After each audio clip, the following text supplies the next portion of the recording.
You actually got to spend some time with Jorge in the lead up to that fight with Nate Diaz. I mean, what were your impressions of him? Jorge's my boy. I got a lot of love and respect for Jorge. I liked him a lot. I like his team a lot. But I also thought that, going into that fight, the BMF title fight, there was unique circumstances surrounding that. Obviously, it was a belt that was created by the company, and they put this fight together between these two BMFs, and Nate Diaz, of course, and Jorge Masvidal. So I thought, that he handled the promotion of that fight brilliantly. I thought he went out and fought a tremendous fight. And, the telltale sign, whenever I have an opportunity to spend time with a fighter is always, it's one thing, the energy is different pre-fight than it is post-fight, whether they win or lose. And it's in that post-fight that I could really get a good sense of somebody's DNA and their wiring and their makeup. So I really enjoyed my time with him. Jorge and I we have ties going back to Miami. I've been in Miami, South Florida since I was 18 years old, played for the University of Miami, best school in the country. That's besides the point.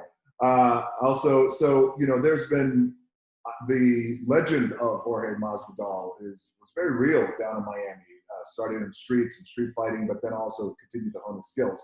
So yes, he's been around for a very long time. He's done a lot of these rodeos, but I think something really interesting happened, and the fans felt this too as well. The company felt this too, and I think everybody around Jorge felt this. It's like when somebody makes a distinct decision, the world views me in one way. I want them to view me and interpret it now in a different way. And there's a few things that have to happen. So mentally he changed. So when his mentality changed, his energetic shift changed, and then physically it all changed, and it all just came together. And I think timing of it too, because timing is everything, especially as you know, when it comes to things like this, especially in sports.